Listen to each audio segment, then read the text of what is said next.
So guys, the most coolest and impactful conversation with basically Aya, the president of the Ethereum Foundation. She's going to be here right now. She's going to basically share some insights. We're going to have 20 minutes fireside chat. Basically, the Ethereum is the reason why we are all here. And I want to welcome Aya on the stage. I believe you guys better to stay here because it's the surprise from us. Aya, please welcome to the stage. I'm really excited. This is something that I was dreaming about, and I never, ever even thought that we can do this in this beautiful art science museum. Thanks basically to Ethereum Singapore, to QZ and the team behind for that. And thanks, it's a great honor, Aya, really. Thanks a lot. Thank you for having me. And I heard actually 1inch was born at East Global Hackathon. Yes, yes. So basically, yes, we are community. You guys are reflecting the spirit of Ethereum, I guess, empowering others, and then now you empower more people. Yeah, we're trying our best, to be honest. Guys, what I wanted to basically, again, I want this fireside chat to be very chill. You all here, if you have questions to Aya, please think about, and I will give an opportunity to basically talk to Aya later on. I drafted some questions to you because I think I'm so excited that I don't have even all the questions in my mind remembered. So if you don't mind, I will follow my laptop right now. So you've been basically guiding the Ethereum since early days. And you always basically emphasize values alongside with the innovation. And today we're in DeFi focused event, yes. But maybe you can just share like what is the human being, basically human being thesis behind the Ethereum. Something that is not just about the utility, but about the people and why basically Ethereum is existing right now, and what was basically the general values here. Because DeFi is just one of the use cases, I believe. Yes. Well, some might think actually, so related to DeFi actually, because I was having a lunch meeting with some people from governments and different public sectors, and then they asked why I got involved in the space, and then originally this was actually to your introduction, thank you, but I wasn't involved in Ethereum at the earliest time, but I was involved in the industry. And how I got into the blockchain space was really about actually financial inclusion. When I met Bitcoin, I thought this would really revolutionary in the space of financial inclusion or microfinance. So when we say DeFi, it's decentralized finance, right? And then it is, to me, it is about including those who were not included before, or adjusting the balance or imbalance that the world has had before, restoring the balance to not just in finance, but thanks to Ethereum's innovation, now there are many more things blockchain can do. Yeah, so it has been always about people in the end, and yeah, that was actually my origin of the story. Yeah, and you mentioned that you had this meeting with the governments, and we see the big trend right now that is happening, that blockchain, Ethereum itself, is moving into institutional grade. Maybe you can share your vision or basically your thoughts on how we need to improve to make the blockchain, Ethereum, DeFi itself more attractive for the institutions? What's your thought on it? It is actually already becoming more attractive, meaning many places. So Ethereum, what's unique about Ethereum is the EF doesn't own Ethereum, right? It's everyone's. So I wrote the blog, and then my quote was it belongs to no one precisely because it belongs to everyone. So then because the Ethereum doesn't have, or EF doesn't have, like big marketing team, then you go out there and then sell Ethereum. But it steadily it has advanced the technology, and now scaling is there, security is better, privacy technology has been advanced too. So naturally, more serious project started to think like, if you really want to build a serious system, you want to care about security. So without selling, like the many places have been considering building things on Ethereum. And then they often come to the EF and then ask advice. And if anyone is willing to build in a decentralized way, we're willing to give advice. But our way is to really connect with those who can actually help build or suggest ideas. But then even suggesting ideas can be done by others. But I am also personally seeing more of the cases that government, public sector, they are interested in or already building decentralized system, such as ID, land registry, and of course, many places are interested in stable coins now. Yeah, so that is happening very quickly since probably last year. More so. Like, I mean, of course, it's being gradual increase, but more recently, we are seeing ETFs that is basically being accepted by the U.S. government. So the trend is coming, and we cannot be even more exciting. And I can comment basically on our side. We also the swaps we are working on the basically aggregation area. Swaps is evolving from the just P2P exchanges to now. Intent-based exchanges where we have even third party, and we just acting as a scroll between user who put in the intent to swap one token to another, and then the basically resolvers who is acting as a professional market makers who is basically gathering liquidity all over the market to basically execute the swap. And this user improvement for the user experience make also the institutions interested, because now we're basically through these resolvers we're gathering liquidity all over the market to start the execution. And this is how, and then this real world assets trend happened. And then now basically these real world assets are available for the self-custody wallets. Now you can go and trade Spotify on OKX wallet or like BitGet wallet in a self-custody way. And it's it's actually basically ERC20 tokens. It's not like NASDAQ that you have to go to this, verify yourself as a professional broker. You have to just open your account, go to I don't know, any wallets, I don't want to name anyone, and trade. And this is where like it's happening right now, and it could be even more exciting. What I wanted to say is that the dream word for us is when you open this bank, neobank, and it doesn't matter where you have the general setup that is happening, and then you can just do the DeFi operations, and it's existing because of this Ethereum, and could be even, I couldn't be even more excited about that. The only thing is that really the institutions is care about right now is this compliance part. All the basically flow, all the monies of the tokens has to be verified, compliance, pass through all this chain analysis, TRM labs, blockades, checks, so they can be sure that it's clear flows that are they're basically aggregating. But it's just my insight source.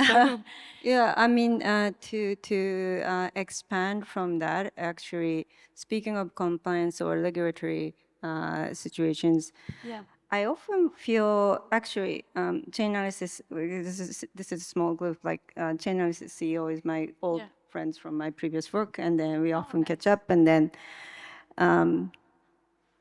originally, when we were talking about this regulators versus or even against like crypto players, but then these new tools are helping regulators to be able to regulate, right?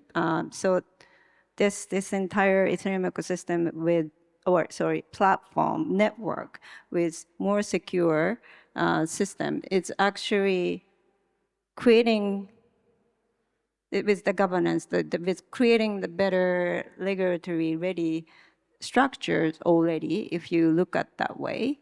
But there's not, I often advise the regulatory conversation need more like technical expertise to either be in the room or they have actually people in in the team who understand technology very well.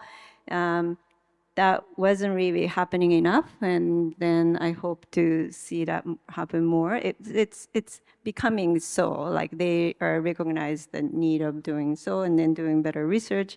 But it's really about better education. Without education, them understanding how it works, like small misunderstanding can lead to. But also regulation is not hard to be reversed once it's set. Yeah, oh, actually, this is good. But I really like that you touched this education area. And what do you think on the basically on the chain layer, on our layer, how we can improve even more to basically educate both institutions, users, to get this first billion of users finally happen? What do you think is what we need to even do more in terms of the educating users and institutions here? Or maybe you can share what you're like, what is exactly happening right now, and what do you like the most that you're seeing on the market right now? Yeah, I always like to think from first principles, and then that's why we often talk about the Ethereum Foundation. Or this year, I wrote the blog with Vitalik. But first time we actually wrote down the vision doc. Yeah. And it's not like we didn't have vision, but it's more like, oh, maybe it's time to really explain. And then the reason that the motivation of that is with the changes happening at the Ethereum Foundation in the Ethereum ecosystem, we wanted to emphasize what are the values, what are the things that we cannot compromise, and then that's the values are not like just nice thing or the right thing to do. It is necessary for this technology to do the role that it's supposed to do. And so when whoever I'm talking to, like I explain really why this is necessary, like why this system is necessary, why it's taking longer for Ethereum to scale, for example. And not just looking at the number, not just looking at the speed, or it's why it's necessary. What is the intentional decision here, like a choice here by the community, not just by EF. And then when people can understand that, it's everything is it makes sense for us for sure, but also when people fully understand that, whether people at the Ethereum Foundation or people in the Ethereum ecosystem or even people outside or the government, and then we are naturally trying to pick the best option we have now, right? And then, so it's important for us to keep making the best option better, which is that users of Ethereum need to really benefit from the values, underlying values.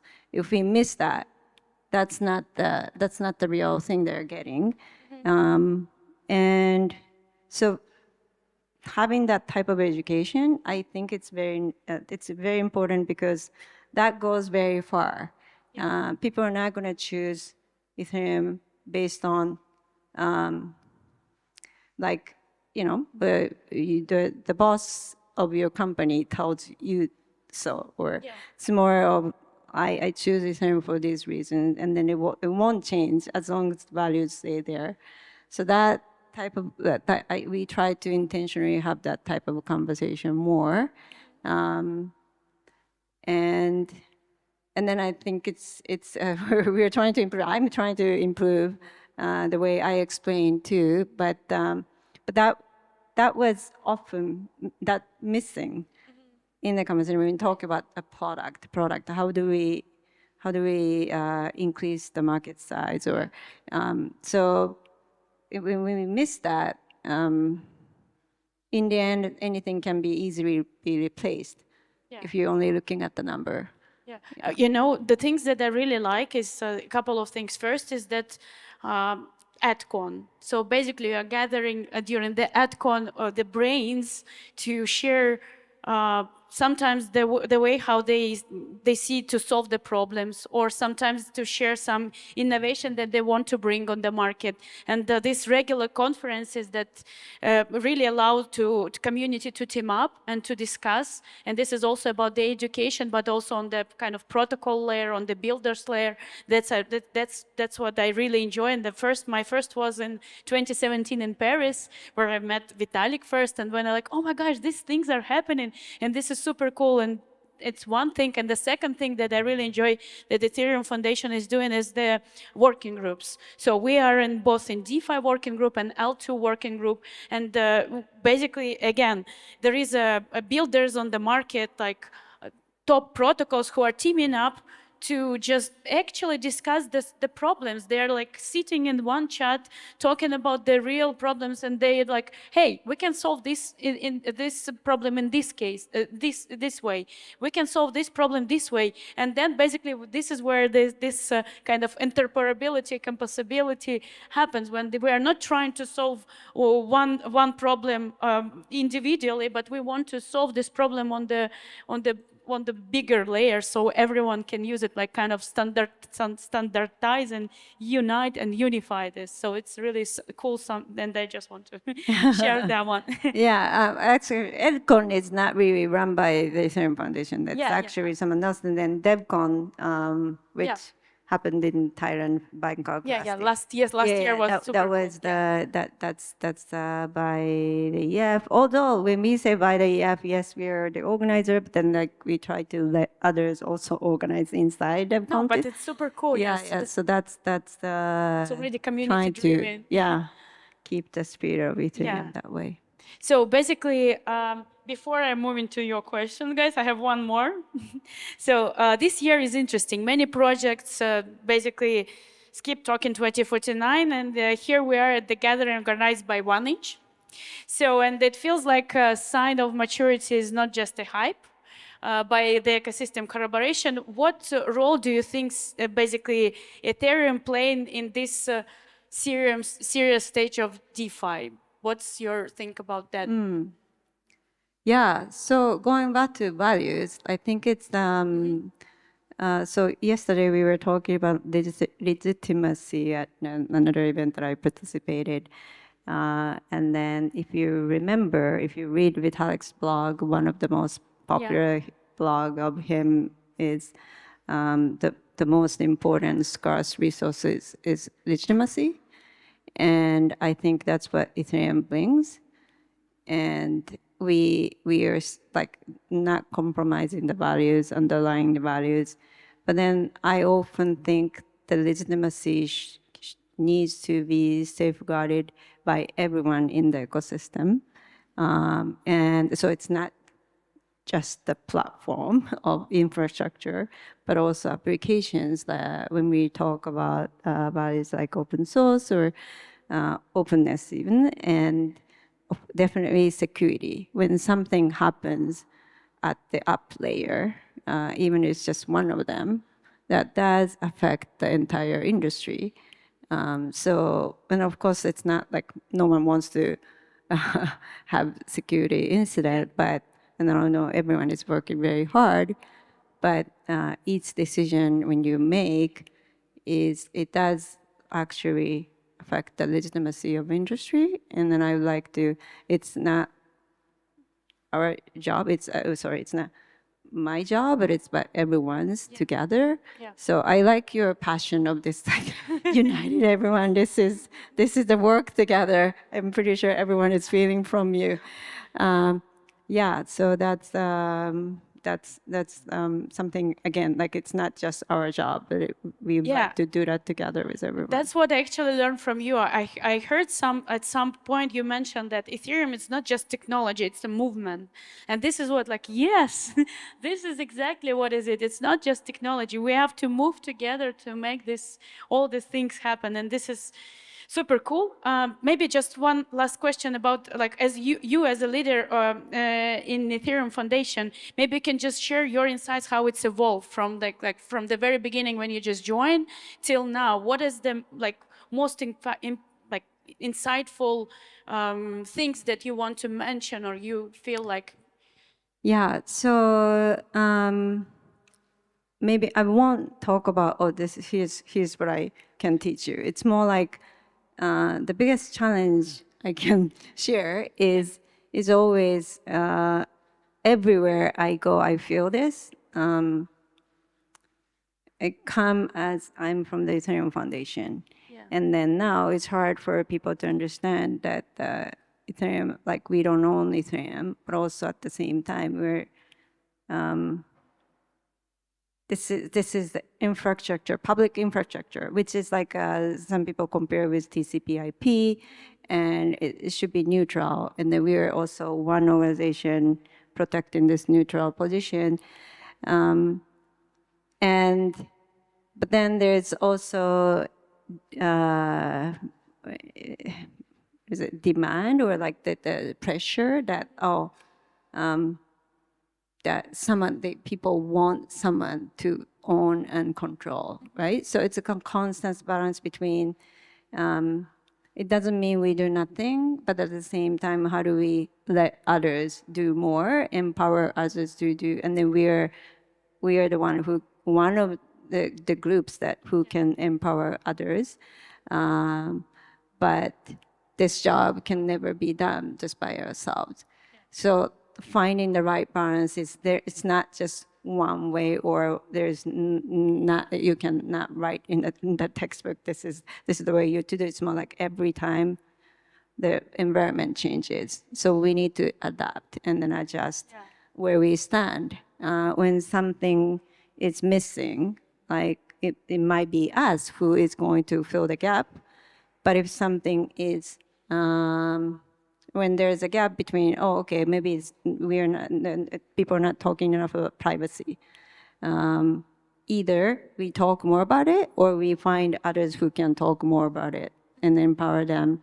So ideally, the more we let others do, the work is going to be bigger. That's how the Ethereum ecosystem has become this big, for sure. And then that's been my biggest learning, and it's still a big challenge for all of us. And we're all here to make it even bigger. Guys, do you want to ask questions? Anton, I remember you had this. Do you want to? Yeah, I'll give a mic to you. We discussed this, and I want. Yeah, I'm wondering how EF could help making DeFi ideas, concepts, and innovations more recognizable or better well structured.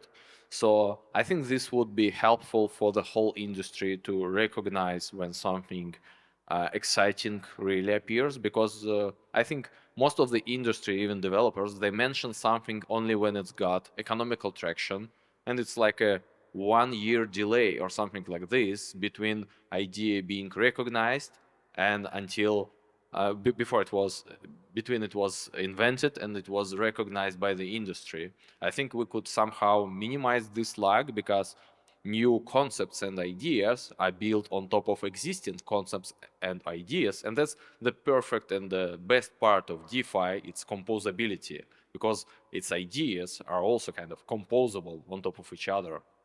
And I think that EF is like in position where they can have something to highlight those things, to make them more recognizable, to more distinguishable. So what do you think? Sorry, so your question is how EF can help for that to be recognized, or? Yes, it's a question is like an idea that there is like a red dot awards for products. Maybe we could have something similar for DeFi from Ethereum Foundation, like DeFi awards or something like this, where ideas can be recognized and popularize it. And this would help inventors to focus on this, to Right. build new ideas on top of this. Right. Well, you seem to already have that idea how to create that space, right? Or we could, if you, I mean, I'm not the, I can't, I'm not the decision the final decision maker at this point, but if that's really the spirit of, hey, like there are many great ideas, and then you can actually learn from each other and compose, and that's the spirit of open source. That version of like DeFi version of that can be on one place, or one maybe there's a platform like thing where people can actually see that and they use that, right? And then I think my immediate response, like I'm looking at Joe Schweitzer, like if like I try not to say wrong thing, but that it probably won't. I don't know. Maybe like the EF might. It's a great suggestion. I do think it's a great suggestion, but mostly when EF if you suggest that idea and actually create, you or whoever creates that project, and then like EF can actually share that to the world. Hey, this good work is being done, and then but then it's not. And then if people think, oh, that's very useful, and then naturally attract more people. So it's like we can be a little bit of amplifier, possibly. But again, but that's. I hope that type of thing exists. That's my personal opinion. So don't take that as a EF decision. So next time we're gonna have the Unite DeFi awards here. So yeah, I see that there is a huge difference between having an idea and idea being implemented and led by someone. So that's probably an issue that there are plenty of ideas in the space, but in this way, as we are structured now in this industry, we need something more. We need someone to start doing this, leading this, and only after that it could be like supported by Ethereum Foundation, for example. So Yeah. yeah. That sounds great. Maybe there like a DeFi's can get together and then create something like that, or you start. So whenever people ask that question, the person already has an idea, and then that person is going to implement, and then that's the best way. Sorry, I just met you, but I have more yeah, ideas than I like your passion. I have more ideas than I can have implement. Super great. Yeah, we have one more question. So yeah. Actually, it's Anton, co-founder of 1inch, so he has those ideas. Yeah, you're probably very busy, but Hi, my name is Peter. My question is, in the future, will its value be driven more by speculation or by its usual use in DeFi? My question. would you? Can you repeat that question? Sorry. Okay. Did you get One the more time. question? In the future, will its value be driven more by speculation or by its actual use in DeFi? I can repeat this question. Is Ethereum about the speculation or the basically utility and actual usage? Speculation. It's I can share my hope. I think it's so again, I think there's maybe we didn't talk about this today, but it's a good question. The more this the thing I am excited about DeFi is I always connect with personal stories. And then you're from Ukraine, right?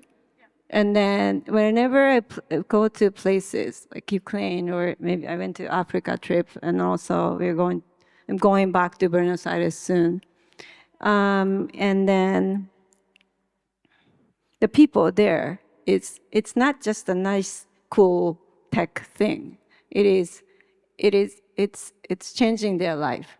So that's why everyone is very passionate. And then I assume you're very passionate about this technology too, for like decentralized technology or with security it's very relevant to the lives of people in your country.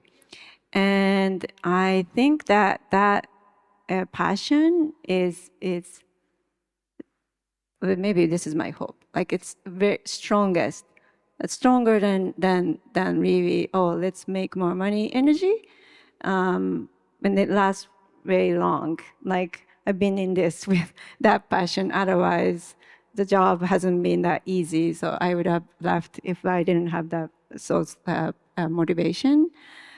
So I hope these people will make more solutions, and then when the world see more solutions, and the people see more. So it started with most speculative thing because it was easier to grow, but I think it is going to be more diverse. There will be more diverse solutions created by creative people who really need them. And the market will be more decentralized, is what I hope and then I believe. So let's just believe that, or maybe you can be part of the solution too if you have any idea. Yeah. So one question here, and then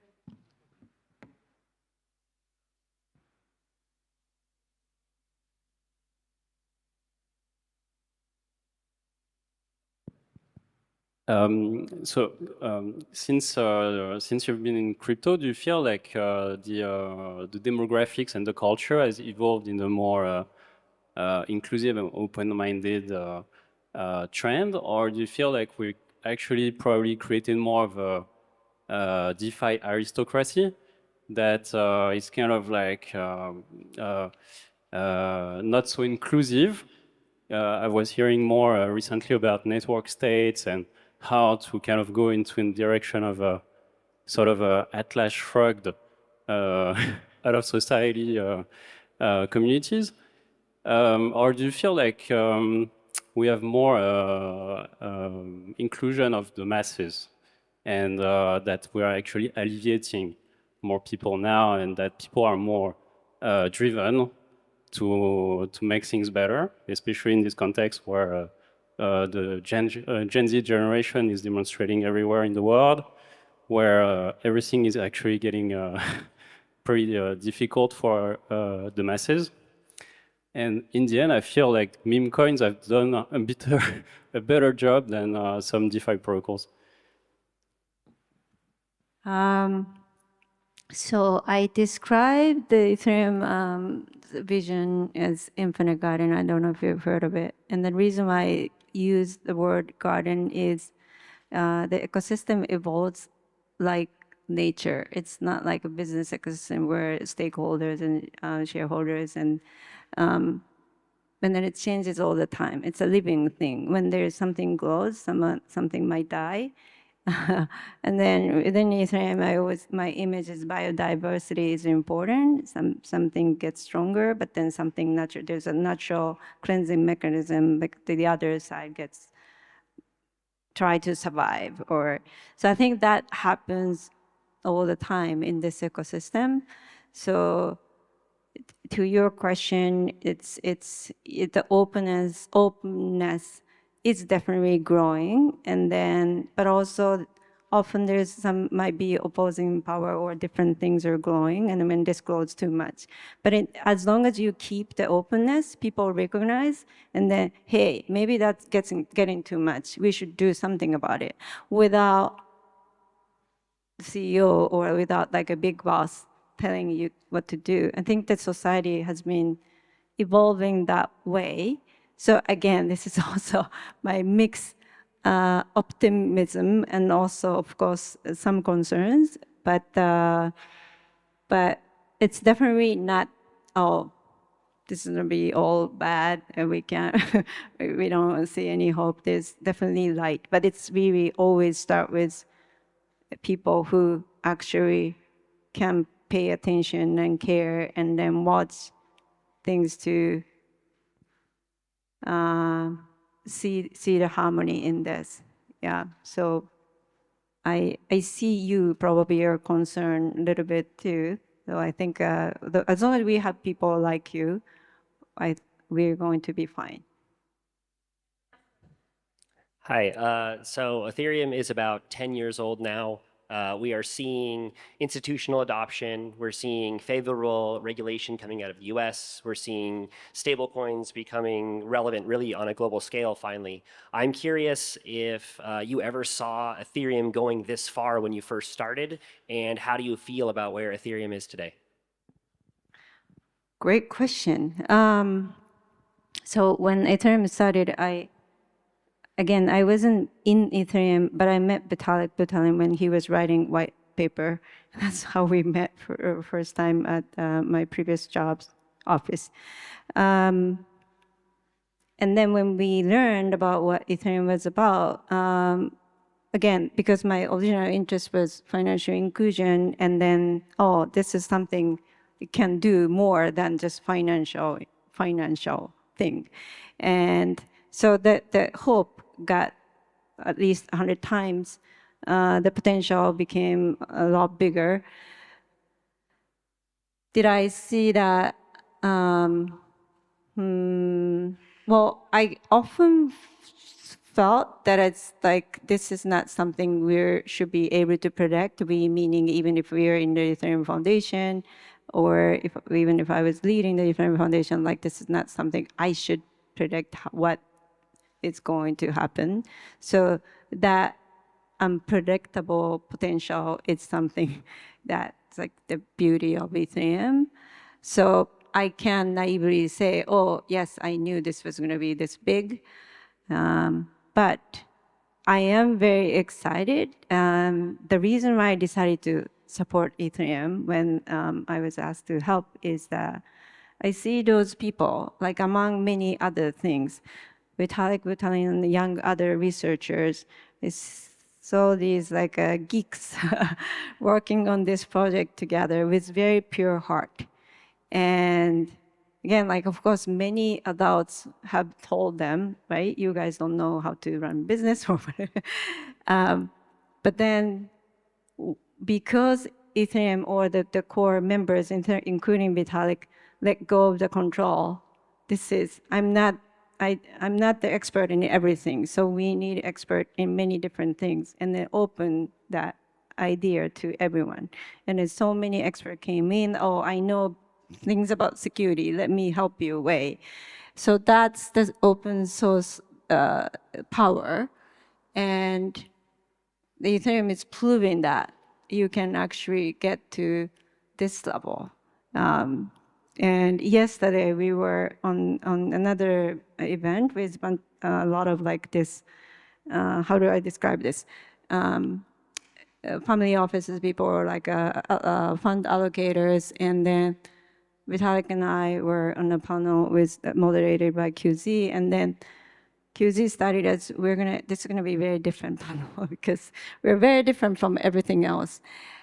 But then in the end, I talked to the owners, or I said, I hope this was helpful because we're kind of a weird group. And then he said, no, this is, you're carrying all this pressure from this huge, something that's becoming very huge, but don't change who you are, meaning not just me, who we are, who Ethereum is, because that's the strength. And that was very encouraging to hear. And also, kind of as an observer, objectively, I also am very excited that it's happening too. So thank you for the great question. Thanks a lot for a great fireside chat. Really, it's a great honor having you with us here in the Unite DeFi event. And we discussed a lot of, and I don't know, I just appreciate your time. And thanks, guys. That's basically it. I'm inviting everyone to celebrate this Uniting DeFi event later tonight. And you remember the task. Onboard at least one person today to crypto. I see you. I'll check it out tomorrow. Thanks a lot. Thank you. Thank you, Aya. Thank you.